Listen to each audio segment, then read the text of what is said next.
جامعہ صوت القرآن کے استاد ادب و فقہ جناب مولانا نسیم صاحب ندوی کو دعوت دیتا ہوں کہ موصوف غیبت کے موضوع پر ناظرین کے لیے مفید نصیحتیں اور ہدیہ پیش کریں۔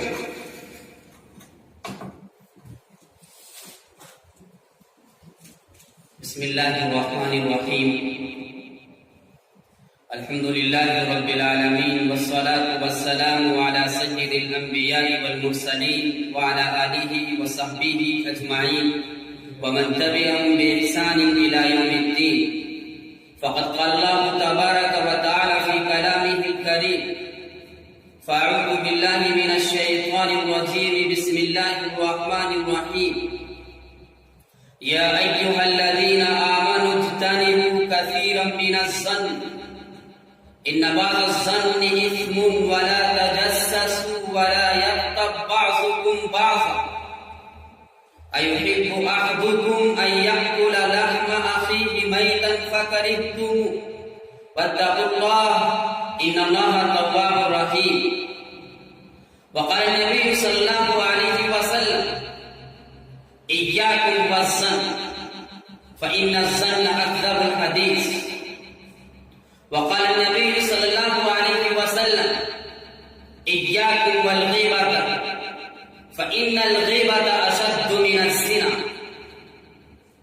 محترم حضرات اور میرے عزیزوں، میرے بھائیوں اور دینی و ایمانی کہکشاف، آج مجھے آپ لوگوں کے سامنے جس عنوان کے تئیں بات کرنے کا موقع مل رہا ہے وہ عنوان ہے سماج میں بڑھتا ہوا ایک ایسا مسئلہ جس نے لوگوں کے ذہنوں کو خراب کر دیا ہے، جس نے سماج کو بگاڑ کر رکھ دیا ہے، جس نے گلیوں میں، شہروں میں، بازاروں میں، گھروں میں ایک بگاڑ پیدا کر دیا ہے۔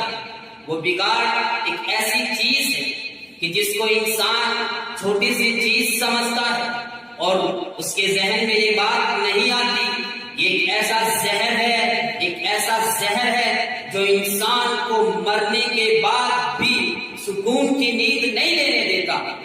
قرآن کریم کی آیت کریمہ یا ایھا الذین آمنوا اجتنبوا کثیرا من الظن، اے لوگو تم اس گناہ سے اجتناب کرو، تم اس گناہ سے بچو۔ بعض لوگوں کا خیال یہ ہے کہ یہ گناہ بہت چھوٹا ہے، بہت صغیر ہے، اس گناہ کی اہمیت کو نہیں سمجھتے۔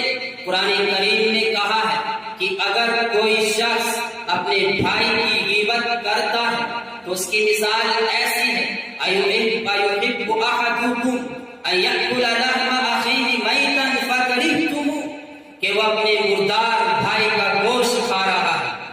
غیبت کی تعریف کیا ہے؟ حضرت ابو ہریرہ رضی اللہ تعالیٰ عنہ سے روایت، انہوں نے نبی پاک صلی اللہ علیہ وسلم سے پوچھا کہ نبی پاک صلی اللہ علیہ وسلم غیبت کی تعریف کیا ہے؟ آپ نے فرمایا کہ غیبت یہ ہے کہ سامنے والا اس بات کو برا سمجھے۔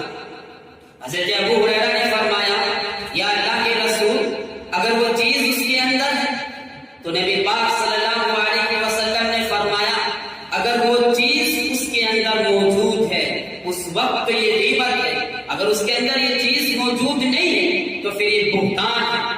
اس لیے میرے بھائیوں، اس غیبت سے بچیے۔ عام طور سے دیکھا جاتا ہے کہ جہاں پر چار آدمی بیٹھ گئے، چار عورتیں بیٹھ گئی، ایک دوسرے کی غیبت کرتے ہیں، ایک دوسرے کی برائی کرتے ہیں اور کہتے ہیں کہ میں تو حقیقت بات کہہ رہا ہوں، یہ بات فلاں کے اندر پائی جاتی ہے، یہ بات اس کے اندر موجود ہے، میں جھوٹ کہاں بول رہا ہوں؟ میرے بھائیوں، میرے عزیزوں، یہی تو غیبت ہے کہ جو کسی کے اندر عیب ہے آپ اس کو دوسروں کے سامنے بیان کر رہے ہو، یہ غیبت ہے۔ نبی پاک صلی اللہ علیہ وسلم کا سفر ایک مرتبہ دو قبر کے پاس سے ہوا۔ نبی پاک صلی اللہ علیہ وسلم نے کہا کہ ان قبر والوں کو عذاب ہو رہا ہے۔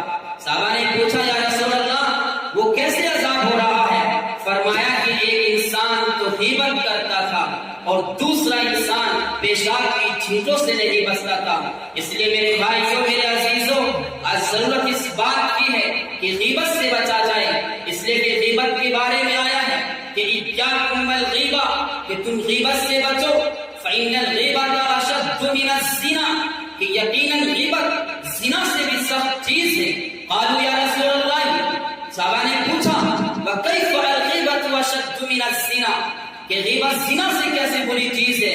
اللہ کے رسول نے فرمایا ان الرجل قد یزنی ثم یتوب فیتوب اللہ وان صاحب الغیبہ لا یغفر له حتى یغفر له صاحبہ، کہ ایک انسان زنا کرتا ہے، ایک انسان غلط فعل کرتا ہے، ایک انسان غلط کام کرتا ہے، لیکن اس کے بعد وہ اللہ سے توبہ کرتا ہے، اللہ اس کو معاف کر دیتے ہیں. حالانکہ زنا کرنا بھی ایک حرام فعل ہے، ایک حرام کام ہے، لیکن اللہ تبارک و تعالیٰ اس کے بعد اس کو معاف کر دیتے ہیں. لیکن غیبت کے بارے میں آتا ہے اگر میں نے کسی کی غیبت کی ہے تو قیامت کے تک اللہ مجھے معاف نہیں فرمائیں گے جب تک کہ وہی شخص مجھے معاف نہ فرما دے. لیکن ایک بات ذہن میں آتی ہے، ایک سوال ذہن میں آتا ہے کہ ہمارے بہت سے بھائی اس دنیا سے چلے گئے، بہت سے بھائی مر گئے جن کی ہم نے غیبت کی، تو کفارہ کیا ہوگا؟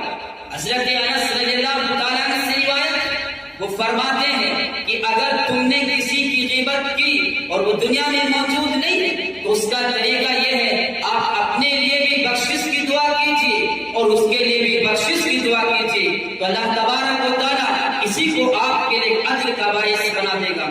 ہم تمام لوگوں سے درخواست کرتے ہیں کہ اس غیبت کے کام سے اجتناب کریں، اس غیبت کے کام سے بچیں. خاص طور سے ہماری بہنیں، ہماری مائیں اور ہمارے گاؤں کے رہنے والی یا شہروں کی رہنے والی عورتیں جو عام طور سے اس کام میں گری ہوئی ہے، میں ان سے گزارش کروں گا کہ اس سے اجتناب کیا جائے، اس سے پرہیز کیا جائے. اگر وہ اس سے نہیں بچے تو ان کا حشر برا ہوگا. نبی پاک صلی اللہ علیہ وسلم کو جب معراج ہوئی، آپ نے دیکھا کہ کچھ لوگ ہیں کہ سرخ تانبے کے ناخن ہیں اور وہ اپنے ہونٹوں کو، اپنے چہروں کو، اپنے سینوں کو نوچ رہے ہیں اور ان کو نوچ نوچ کے گرا رہے ہیں. آپ صلی اللہ علیہ وسلم نے جبرائیل سے پوچھا یہ کون لوگ ہیں؟ انہوں نے فرمایا کہ یہ وہ لوگ ہیں جو دنیا میں غیبت کرتے تھے، جو غیبت سے پرہیز نہیں کرتے تھے، ہمیشہ ایک دوسرے کی چغلخوری کرتے تھے. اس لیے عزیزوں، اے بھائیوں، اس غیبت کے فعل سے بچے، اس غیبت کے کام سے دور رہیے. دیکھنے میں ایک چھوٹی سی چیز ہے لیکن نبی پاک صلی اللہ علیہ وسلم نے فرمایا لا يدخل الجنۃ نمام، کہ چغلخور جنت میں داخل نہیں ہوگا. اگر تم چغلی کرو گے، اگر تم چغلخوری سے اجتناب نہیں کرو گے تو تم جہنم میں جاؤ گے اور تمہارا ٹھکانہ جہنم ہوگا، تم اس کے ایندھن بنو گے. اگر تم نے اسے پرہیز نہیں کیا، میں امید کروں گا کہ انشاءاللہ سبھی حضرات اس بات سے پرہیز کریں گے اور غیبت سے بچیں گے. اللہ تبارک و تعالیٰ اس برے